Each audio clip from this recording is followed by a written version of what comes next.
봉독합니다. 고린도전서 2장 1절에서 5절까지 말씀입니다. 신약성경 264쪽, 265쪽이 되겠습니다. 고린도전서 2장 1절에서 5절까지 말씀 제가 봉독합니다. 형제들아, 내가 너희에게 나아가 하나님의 증거를 전할 때에 말과 지혜의 아름다운 것으로 아니하였나니 내가 너희 중에서 예수 그리스도와 그가 십자가에 못 박히신 것 외에는 아무것도 알지 아니하기로 작정하였음이라. 내가 너희 가운데 거할 때에 약하고 두려워하고 심히 떨었노라. 내 말과 내 전도함이 설득력 있는 지혜의 말로 하지 아니하고 다만 성령의 나타나심과 능력으로 하여 너희 믿음이 사람의 지혜에 있지 아니하고 다만 하나님의 능력에 있게 하려 하였노라. 아멘. 얼마 전에 우리 부산의 옆에 있는 저 포항시에서 지진에 일어난 것들 여러분 잘 아시죠? 적잖은 많은 그 놀라움이 있었으리라고 이렇게 봐지는데 지났지만은 그 사진을 이렇게 몇 컷을 이렇게 보게 되니까 참 우리가 생각하는 것보다 더 많은 피해, 그리고 우리들이 생각하는 것보다는 포항 시민들은 더 많이 놀랐던 것으로 이렇게 봐집니다. 땅이 저렇게 갈라질 정도, 그리고 또 다른 것들을 보면 집들이 다 무너지면서 초토화가 되어져 버리는 어떤 그런 것도 있었고요. 그렇게 아직까지 우리나라는 이런 지진들이 없었기 때문에 건축을 세움에 있어서도 내진을 이렇게 이한테 설교를 그렇게 단단하게 하지는 않았지요, 설계를. 그래서 벽들이 다 이렇게 무너지는 어떤 이런 일들도 많이 있었고요. 그래서 집에서 이게 잠을 자지 못하고 많은 포항 시민들은 공공장소에서 저렇게 잠을 자야만 하는, 피신해하는, 참 우리들의 생각보다 또 훨씬 더 저들에게 좀 심각했던 것으로 이렇게 봐집니다. 여러분, 이게 지진이라고 하는 것은 땅이 근본적으로 흔들리는 것을 말씀을 하잖아요. 그런데 이를 두고서 일찍이 신학자 폴 틸리라고 하는 분이 있는데, 물론 이분은 우리 개혁 쪽에, 개신교 쪽에서는 좀 많이 좀 유명한, 특히 우리 통합 측에서도 좀 많은 유명한 신학자죠. 이분이 이제 이렇게 얘기를 합니다. 이런 지진의 이런 모습을 보고서 이거는 흔들리는 터전이다. 그러니까 이 세상은 흔들리는 터전이다라고 신학적으로 기명을 했습니다. 참 이 지진이 왜 이렇게 무섭고 두렵느냐고 하면, 한번 이 지진이 일어나게 되면 그 피해는 가름하기가 힘들어요. 얼마만큼의 피해가 올지 이거를 모르기 때문에 예측이 안 된다고 하는 것이죠. 그렇기 때문에 더 힘들어한다는 것입니다. 그런데 제가 이 설교 서두에 이런 말씀을 드리는 것은 우리 인생에서도 이렇게 흔들림이 있다라고 하는 것입니다. 살다 보면은 우리의 삶이 흔들려서 적지 않은 우리들의 두려움을 또 우리들에게 겪게 되어지는데, 특별히 이제 우리가 이렇게 살아가면서 뜻하지 않는 위기를 우리가 당할 때가 있지요. 또한 사랑하는 사람과 헤어진다고 하는 것, 사별한다고 하는 것, 이거는 우리의 인생에서도 큰 흔들림입니다. 또한 전혀 우리가 원치 않는, 생각지도 않는 방향으로 자꾸 이 결과들이 나타나게 되어질 때에 또 그때도 우리의 인생은 흔들림이고, 무엇보다도 여러분 이 건강이라고 하는 것, 그렇게 자신이 있었고 전혀 이 건강에 대해서는 걱정을 안 했는데 하루아침에 이런 적신호가 오면서 어떤 의학적으로 이것이 치료가 불가능할 때에는 상당하게 여러분 우리 인생에서는 이런 흔들림이 이렇게 오게 되어지지요. 요즘에는 건축을 세울 때, 건축을 할 때에 설계 자체가 이제 내진을 위한 단단하게 그 기초를 세우는 게 기본적으로 되어져 있지요. 마찬가지입니다. 여러분, 우리 인생에서도 어떠한 그 사건들이나 어떤 동요되는 흔들림이 와도 우리 인생이 흔들리지 않는 이런 기초가 있어야 되겠는데, 바로 이런 이 기초를 우리는 굳건한 반석이라고 얘기를 하죠. 그래서 예수 그리스도는 우리의 반석이시다, 이렇게들 성경에서는 우리에게 말씀을 하고 있습니다. 가만히 여러분 생각을 해보면 이 폴 틸리가 이렇게 하신 게 신학적으로 정의해 놓은 것도 맞는 것 같습니다.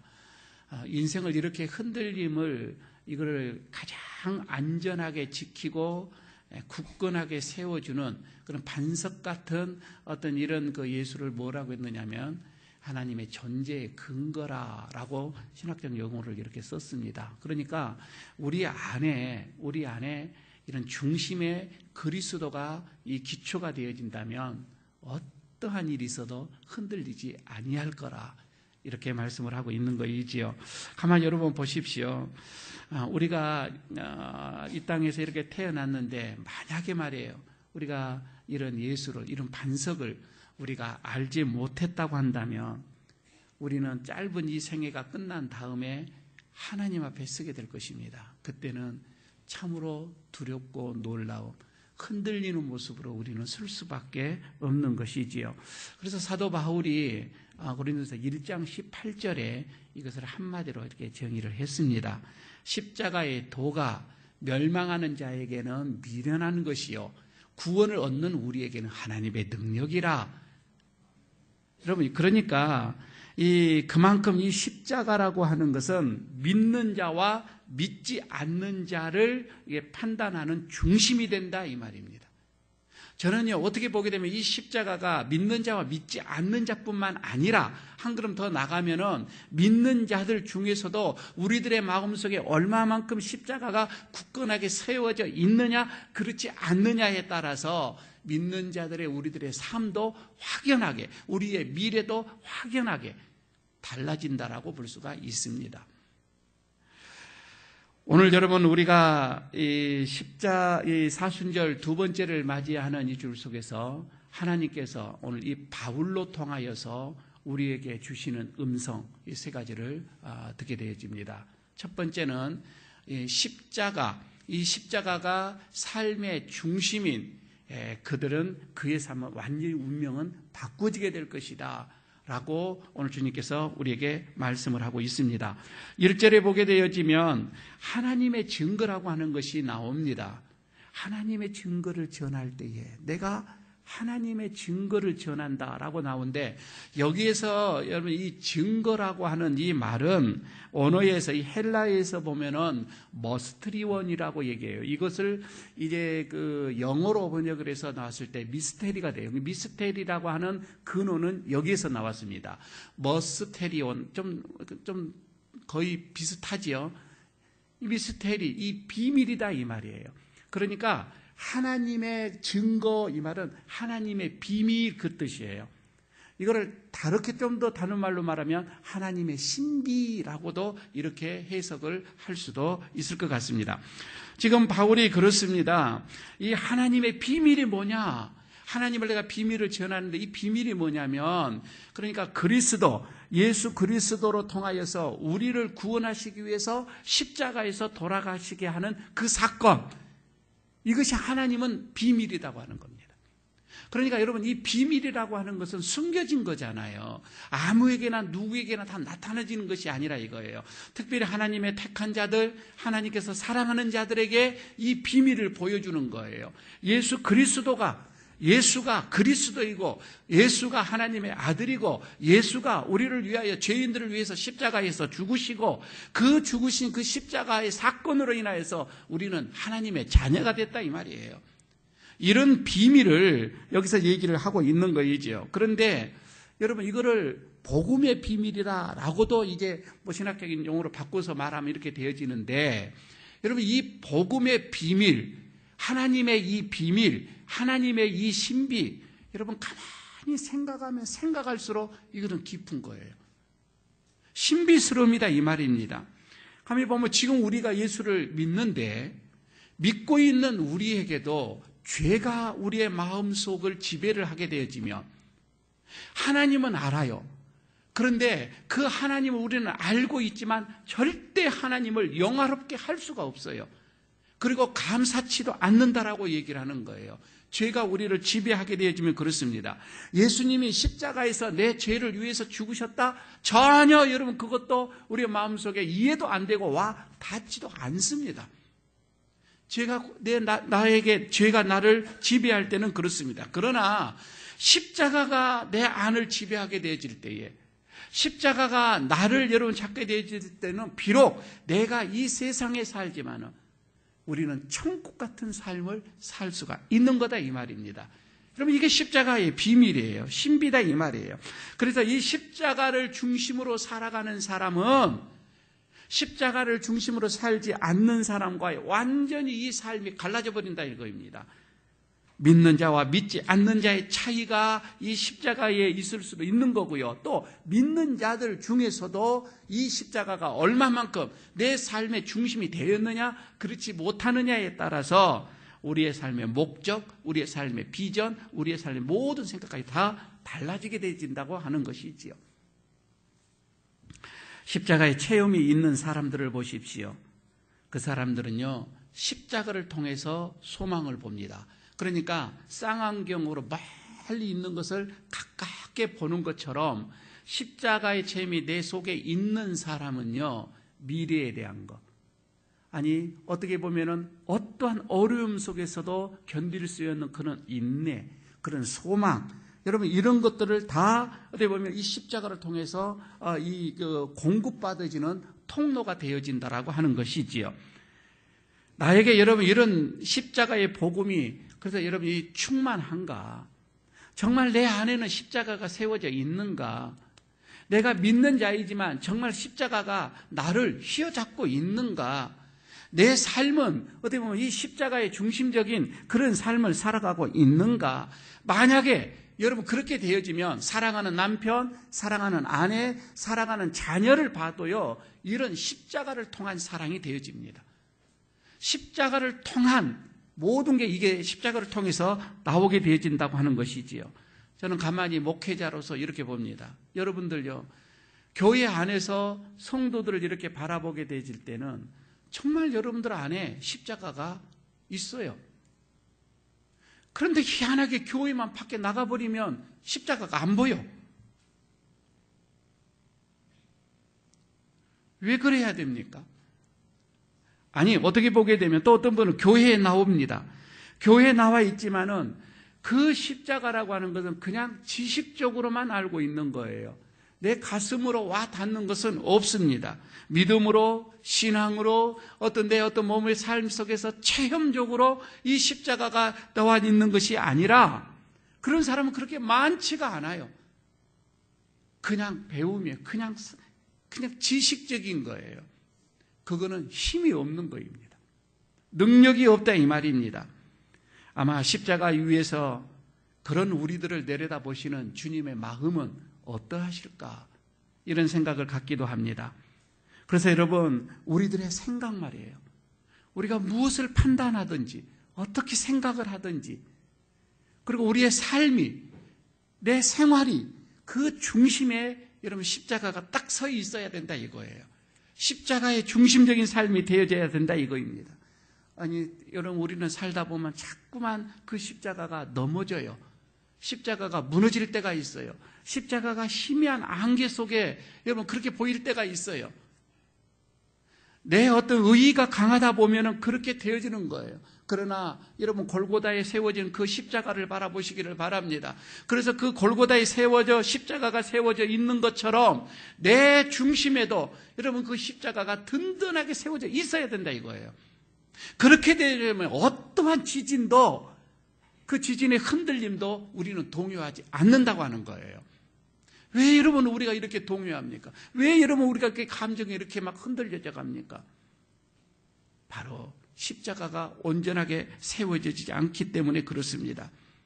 우리의 생활 속에 다시금 내 중심에 십자가가 반듯하게 세워져 있는가? 여러분 또한 그 십자가가 무겁다고 너무 여러분 내팽개치지 마십시오. 어차피 십자가는 무거움이에요. 십자가는 괴로움이에요. 여러분, 그 십자가는 어떻게 보면은 우리에게는 버거움이에요. 십자가 자체가 그렇습니다. 그러나 그래서 하나님께서 우리에게 능력을 주시지 아니하며 힘을 공급해 주시지 아니하며 우리는 여러분 그 십자가를 질 수가 없어요. 우리의 힘으로는 부족하다 이 말이에요. 그러나 여러분, 우리가 그러나 아무리 힘들고 괴로운 일이 있어도 그 십자가를 내가 부여잡겠다, 내가 그 십자가를 지고 가겠노라, 내가 그 십자가를 감당하겠노라, 여러분, 내가 이렇게 다짐을 하게 되어지면 분명 주님께서는 그 십자가를 질 수 있는 그 힘을 우리에게 주신다 이 말이에요. 그래서 주님께서 우리에게 말씀합니다. 네가 정말 나를 따라오거들라, 그 십자가를 지고 따라와라. 어디 주님께서 십자가를 끌고 따라와라 이렇게 말씀하지 않잖아요. 여러분, 내 안에 지금 십자가가 견고하게 세워져서 그것이 내 삶의 중심입니까? 내가 판단하는 내 생각의 중심입니까? 오늘 다시 한번 주님의 음성을 듣고 내 안에 십자가를 보시길 바랍니다. 두 번째, 오늘 주님께서 말씀을 합니다. 2절 속에서 오직 우리에게는 오직 십자가뿐이다 이 말이에요. 2절에서 보면 바울이 그렇습니다. 고린도 교회를 향하여서 예수 그리스도와 그 십자가 외에는 아무것도 알지 아니하기로 내가 작정하였노라 이렇게 얘기합니다. 예수님의 그 십자가 외에는 아무것도 없다는 겁니다. 그런데요, 여러분, 이 말씀을 우리가 오해해서는 안 됩니다. 여러분, 지금 여기서 예수님께서 십자가만 내가 전하겠노라고 이렇게 지금 다짐하고 있는 말씀인데, 그런데 이것을 내가 십자가를 전함에 있어서 여타의 어떠한 방법이나 어떠한 모든 어떤 지식이나 이런 것을 다 상식을 이것을 다 내가 무시하고 오직 내가 십자가만 그렇게 말씀하시는 것이 아니라 이 말입니다. 성경을 여러분 보십시오. 바울은요, 참으로 놀라운 그 많은 지식을 가지고 있었습니다. 그 지식이 놀라운 풍부함이에요. 그것을요, 복음을 위해서 자주자애로 사용을 했던 사람입니다. 우리가 신약 성경의 27권 중에서도 13권이라고 어떤 분은 그렇게도 얘기를 합니다. 13권을 바울이 다 썼습니다.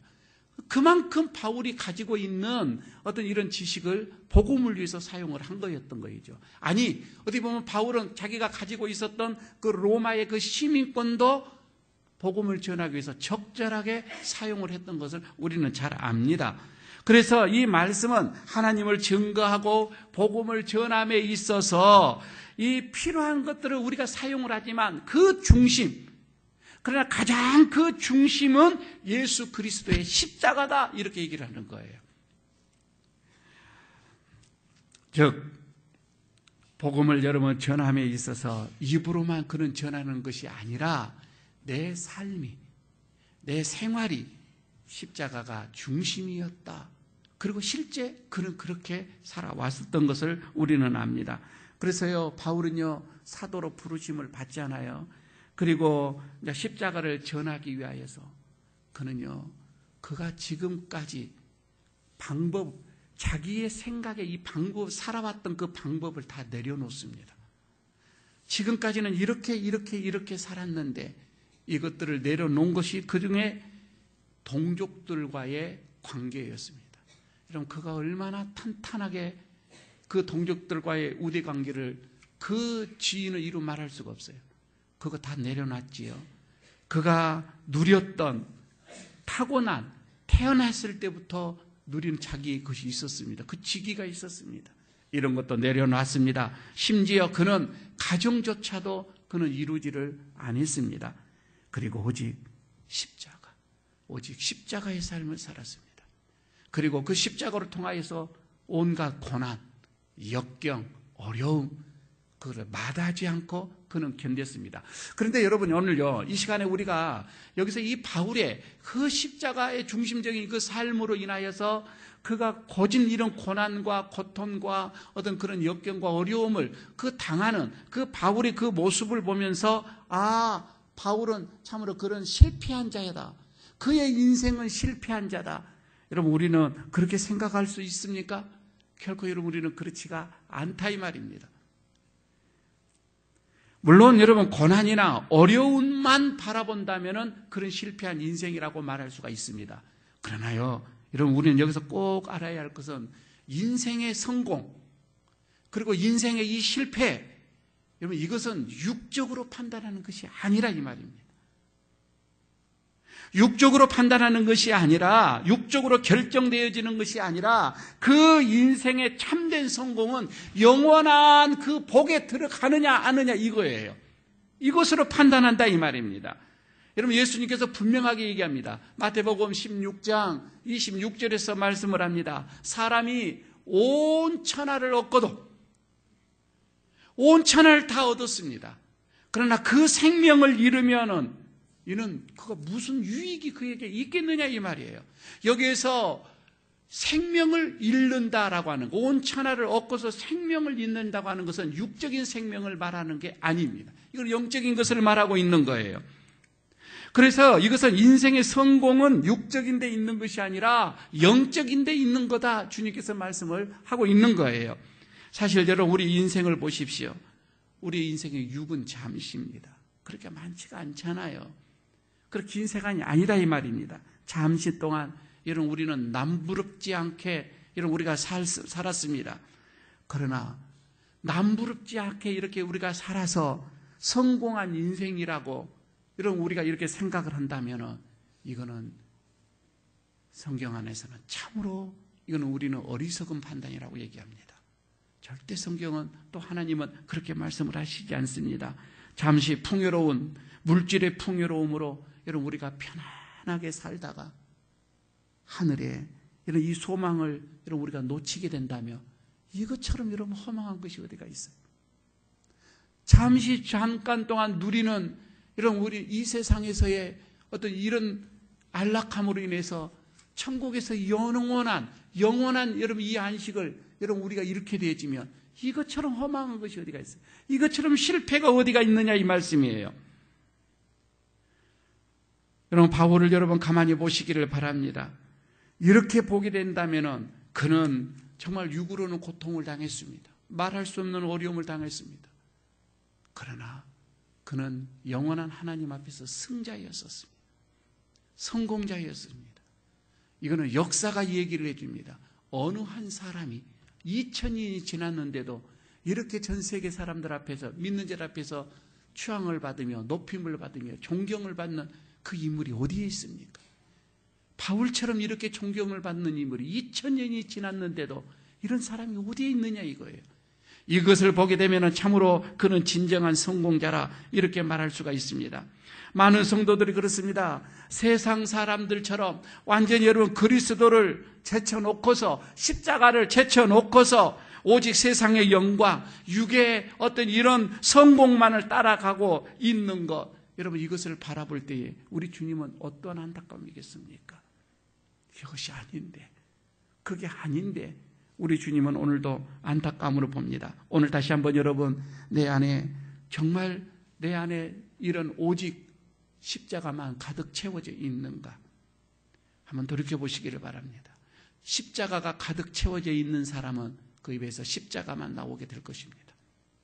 십자가가 내 안에 예수 그리스도가 내 안에 가득 채워져 있는 사람은 그는 예수 그리스도만 나오게 될 것입니다. 모든 말하는 것, 모든 행동하는 것, 모든 판단하는 것이 다 그것이 중심이 되어질 거라 이 말입니다. 여러분 하나님 앞에서 저는 진정한 성공자가 여러분들 되시기를 축복합니다. 마지막으로 하나님의 음성을 듣게 되어집니다. 3절에 있는 말씀처럼 복음 때문에 정말 사람들 앞에서 내가 두려워하고 떨 줄 아는 그런 성도가 진짜 성도라고 우리 주님께서는 말씀을 합니다. 여러분 복음 때문에 사람들 앞에서 내가 두렵고 떨리는 삶입니다. 3절을 보시기를 바랍니다. 내가 너희 가운데 거할 때에 약하고 두려워하고 심히 떨었노라. 이렇게 바울은 지금 고백을 합니다. 가만히 생각해 보면 여러분 바울이 나약한 자가 아닙니다. 바울은 연약한 자가 아닙니다. 겁이 많고요 소심한 자가 결코 아닙니다. 얼마나 바울이 여러분 담대했습니까? 먹고 마시는 것을 초월해버리는 사람이었습니다. 세상에 그 많은 권력자들 앞에서도 그는 조금도 꿀리지 않았습니다. 얼마나 당당하게 그런 총독 앞에서 많은 어떻게 보면 그 왕들 앞에서 그는 두렵지 않고 그는 당당하게 복음을 전했던 그런 마음을 소유한 강인한 사람입니다. 바울처럼 그 내적인 강한 사람이 드물 거예요. 여러분, 이런 믿음과 이런 강인한 믿음과 성품을 소유했던 이 바울, 그 바울이 조금도 여러분 그 유축되지 않고 그 어떠한 상황 속에서도 복음을 전했던, 아니 쇠사슬에 묶여 가면서도 그는 뒤돌아서 자기를 비난하고 자기에게 그렇게 야유를 퍼붓던 그 많은 사람들에게 예수가 하나님의 아들입니다. 예수가 우리의 구원자입니다. 그는 포승에 묶여가면서도 그렇게 큰 소리를 치면서 당당하게 갔던 그 사람, 그 바울이 오늘 지금 이 3절에서는 그 당시에 사회적으로 그렇게 신분이 낮은 사람, 볼품이 없던 그 고린도 도시에 있는 그 교인들 앞에서 그는 이렇게 얘기합니다. 나는 약하다. 나는 심히도 두렵다. 나는 심히도 떨리다. 이렇게 지금 고백을 하고 있는 거예요. 왜 여러분 바울이 이런 고백을 할 수가 있었습니까? 이것은요, 가만히 생각해 보면요, 지금 이 바울이 받았던, 하나님으로 받았던 이 복음, 하나님의 이 신비한 이 비밀, 복음의 이 비밀, 이것이 무엇인가를 확실하게 바울은 알아버렸던 사람입니다. 이것을 아는 사람이었기 때문에 그는 두렵고 떨리는 마음으로 지금 사람들 앞에 서 있는 거예요. 바울은요, 우리가 잘 아는 것처럼 예전에 어떤 사람이었어요? 복음을 얼마나 회방했던 사람이죠. 괴수 중에 그는 괴수다고 얘기했습니다. 참으로 바울은 이 복음을 회방했던 자입니다. 그런데 그가 하나님으로부터 구원을 받습니다. 구원을 받는 것으로 끝나는 것이 아닙니다. 사역자로 세움을 받습니다. 사역자 중에서도 이방인들을 위한 사역자로, 그런 복음 전하는 자로 세움을 받게 되어지는 것입니다. 그래서요, 바울은 나는 이방인들에게 복음을 전하는 사역자다, 이것을 이제는 알게 되어졌고, 이제 이방인들에게, 저 고린도 도시는 지금 이방인이잖아요. 이방인들에게 내가 이 복음을 전하는데, 예수 그리스도를 전하는데 혹시 저들에게 내가 전하는 것이 잘못 전해질까 봐, 혹시 내가 가지고 있는 이 예수 그리스도가 그들이 잘못 받아들여질까 봐 그는 늘 가슴 조였습니다. 늘 약한 모습이었습니다. 늘 두렵고 떨리는 모습이었다, 이 말입니다. 왜? 이 앞에서도 바울은 아덴에서 그렇게 철학적인 지식이 많은 사람들에게 바울은 놀라운 설교를 했습니다. 완벽한 설교를 했습니다. 철학적으로 그들이 어떻게 이 일을 탈 수 없을 정도로의 그렇게 멋진 아름다운 설교를 했습니다. 그럼에도 불구하고 그들은 복음을 받지를 않았습니다. 더 복음을 거부했습니다. 그런 그 쓰라림을 그는 가지고 있었습니다. 내가 가지고 있는 지식으로, 내가 가지고 있는 그 모든 것을 다 동원해서 복음을 전했는데 처절한 실패를 받기 때문에 그는 여기 와서 나는 이제 그렇게 복음을 증거할 때에 나는 아름다운 말로 내가 하지 않겠다, 내 지식으로 내가 전하지 않겠다, 이렇게 일제히 말하면서 나는 두렵고 떨림으로 너희 앞에 섰다, 이렇게 얘기를 합니다. 행여 자기 안에 있는, 바울 자기 안에 있는 이 십자가가 저들에게 잘못 전해질까봐,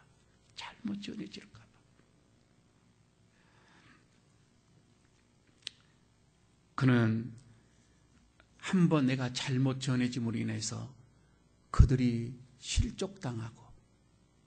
실족당함으로 인하여서 나는 하나님 앞에 또 어떤 화가 임할지 바울은 너무나도 잘 알고 있었습니다. 나로 인하여서 저들이 복음에서 떨어져 나간다면 차라리 연자 못떨을 예수님께서 말씀하는 것처럼 내 목에 걸고 내가 들어가는 게 나은 거죠. 그렇게 두렵고 떨리는 마음으로 바울은 복음을 들고 썼습니다. 오늘 여러분 한번 생각해 보실까요? 우리는 교회 생활 먼저 우리 교우들 앞에서 여러분 생각해 보십시오. 여기 안에도 아직은 십자가가 내 안에 세워지지 못한 사람들이 많이 있습니다. 아직도 희미한 안개처럼 신앙생활을 하신 분들이 있습니다.